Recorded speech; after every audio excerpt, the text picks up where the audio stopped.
PC ജോർജിന്റെ തലവിധി അല്പസമയത്തിനകം അറിയാം. മതവിദ്വേഷ പരാമർശ കേസിൽ റിമാൻഡിൽ കഴിയുന്ന PC ജോർജിന്റെ ജാമ്യ ഹർജിയിൽ കോടതി ഉത്തരവ് അല്പസമയത്തിനുള്ളിൽ പുറത്തുവരികയാണ്. ഈരാറ്റുപേട്ട മജിസ്ട്രേറ്റ് കോടതിയാണ് വിധി പറയുന്നത്.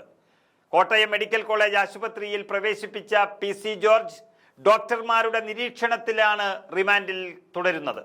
ഇദ്ദേഹത്തിന്റെ ആരോഗ്യസ്ഥിതി വളരെ മോശമാണെന്നും ആൻജിയോഗ്രാം ഉൾപ്പെടെ ചെയ്യണമെന്നും അതിനായി ജാമ്യം അനുവദിക്കണമെന്നുമാണ് അദ്ദേഹത്തിന്റെ അഭിഭാഷകൻ ഇന്നലെ കോടതിയിൽ ആവശ്യപ്പെട്ടത്.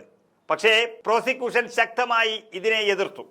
ജാമ്യം നൽകിയാൽ അപകടകരമാണെന്നും ജാമ്യ വ്യവസ്ഥകൾ PC ജോർജ് തുടർച്ചയായി ലംഘിക്കുന്ന ഒരാളാണെന്നും പ്രോസിക്യൂഷൻ ചൂണ്ടിക്കാട്ടുകയുണ്ടായി.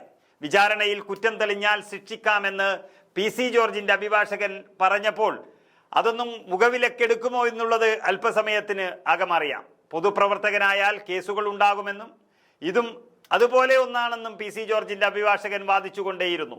PC ജാമ്യ വ്യവസ്ഥകൾ ലംഘിച്ചതിന് തെളിവുണ്ടോ എന്നും മതവിദ്വേഷ പരാമർശ കേസിൽ അന്വേഷണം പൂർത്തിയായ സാഹചര്യമാണെന്നും അതിനാൽ ജാമ്യം നൽകണമെന്നുമാണ് അഭിഭാഷകൻ ആവശ്യപ്പെട്ടിരിക്കുന്നത്.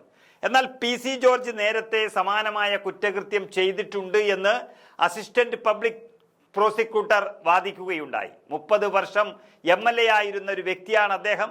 മതസൗഹാർദ്ദം തകർക്കുകയെന്നുള്ള ലക്ഷ്യത്തോടെയുള്ളൊരു പ്രസ്താവനയാണ് അത്. ഈ നാടിന് തന്നെ അപകടമാണെന്നും അദ്ദേഹം വാദിച്ചു. മുൻകൂർ ജാമ്യത്തിന് പോയപ്പോൾ തന്നെ ഹൈക്കോടതിയിൽ ഇത് ബോധ്യപ്പെടുത്തിയതുമാണ്. ഇത് സമൂഹത്തിന് തെറ്റായ സന്ദേശം നൽകുന്നു. ഇതെല്ലാം പരിഗണിച്ചുകൊണ്ടാണ് ഹൈക്കോടതി മുൻകൂർ ജാമ്യം നിഷേധിച്ചതെന്നും പ്രോസിക്യൂട്ടർ വാദിച്ചു. റിമാൻഡിലായതിന് പിന്നാലെ ECG വേരിയേഷനെ തുടർന്നാണ് PC ജോർജിനെ കോട്ടയം മെഡിക്കൽ കോളേജിലെ കാർഡിയോളജി ICUവിൽ പ്രവേശിപ്പിച്ചത്. 48 മണിക്കൂർ നിരീക്ഷണമാണ് ഡോക്ടർമാർ നിർദ്ദേശിച്ചത്. നിലവിൽ PC ജോർജിന്റെ ആരോഗ്യം തൃപ്തികരമാണ്.